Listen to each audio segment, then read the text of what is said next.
Assalamualaikum warahmatullahi wabarakatuh. Halo semuanya. Perkenalkan, nama saya Jihan Maulita dengan NIM 0502869923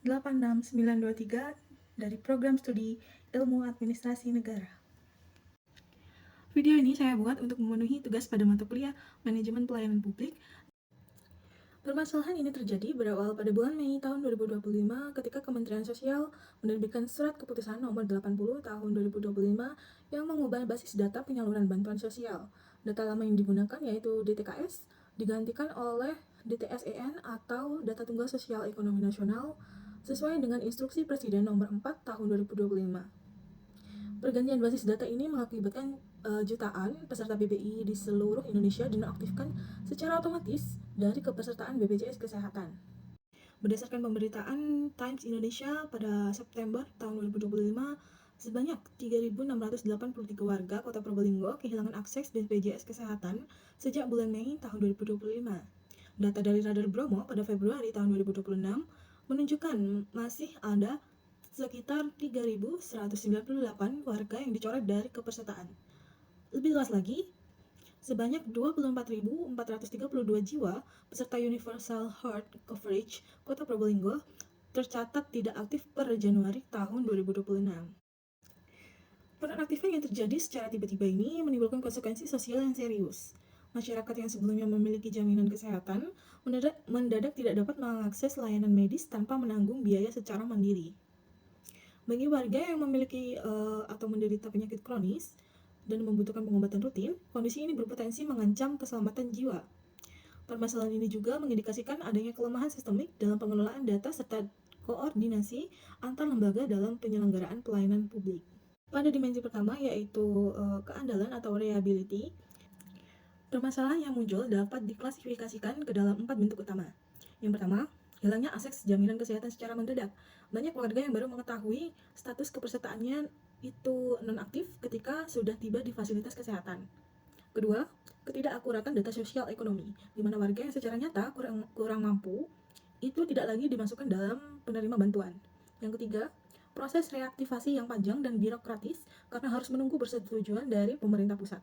Dan yang terakhir yaitu yang keempat, minimnya informasi kepada masyarakat, yaitu tidak adanya pemberitahuan resmi sebelum penonaktifan dilakukan. Permasalahan ini menimbulkan dampak yang serius pada dua level. Secara langsung, masyarakat kehilangan perlindungan pembiayaan kesehatan dan harus menanggung biaya pengobatan secara mandiri. Hal ini merupakan beban yang sangat berat bagi warga yang kurang mampu. Bagi penderita penyakit kronis, lansia, ibu hamil, dan pasien yang membutuhkan pengobatan rutin, penonaktifan ini dapat menghambat proses pengobatan bahkan mengancam keselamatan jiwa. Secara tidak langsung, kasus ini juga menurunkan kepercayaan masyarakat terhadap program jaminan sosial karena status kepesertaan mereka dapat berubah sewaktu-waktu tanpa adanya penjelasan yang memadai. Untuk menganalisis permasalahan ini, laporan menggunakan model SERVQUAL yang mencakup 5 dimensi kualitas pelayanan. Pada dimensi keandalan, sistem gagal menjamin kesinambungan layanan karena peserta aktif mendadak dinonaktifkan tanpa transisi yang terencana. Pada dimensi daya tanggap, penanganan berjalan lambat karena proses reaktivasi membutuhkan waktu yang lama dan melewati prosedur birokratis yang panjang.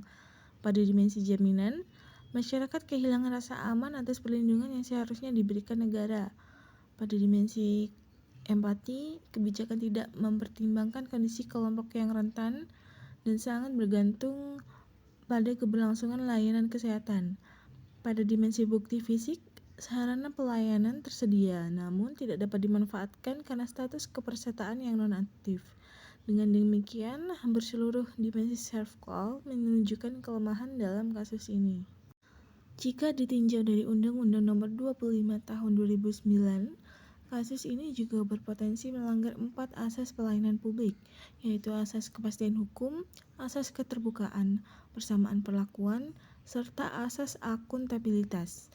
Keempat asas ini dilanggar karena hak layanan dicabut tanpa mekanisme yang jelas.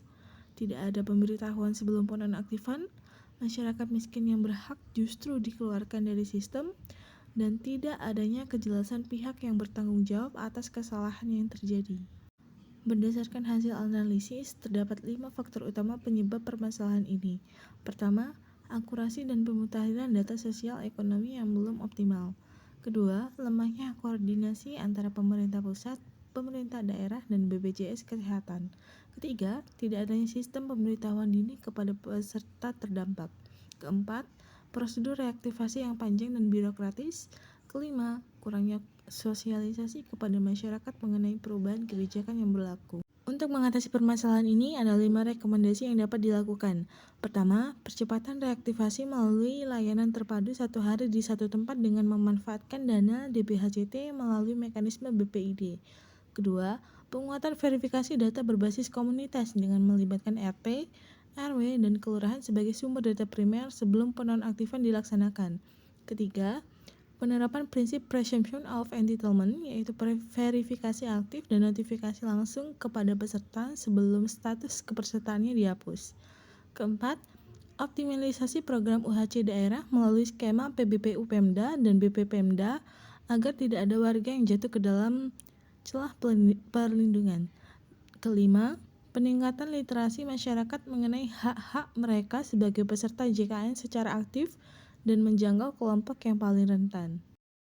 Kasus penonaktifan BPJS PBI di Kota Probolinggo ini mencerminkan persoalan yang lebih besar dari sekadar pergantian sistem data. Ini merupakan contoh cerminan nyata dari lemahnya sistem tata kelola pelayanan publik yang pada akhirnya paling dirasakan oleh masyarakat yang paling tidak berdaya. Penyelesaiannya pun memerlukan langkah yang sistematis, terpadu, dan berorientasi pada perlindungan hak warga negara. Pada dasarnya, negara hadir bukan hanya untuk membuat kebijakan, tetapi untuk memastikan bahwa tidak ada satupun warganya yang tertinggal dan terlupakan. Sekian dari saya, apabila ada kesalahan kata, mohon dimaafkan. Wassalamualaikum warahmatullahi wabarakatuh.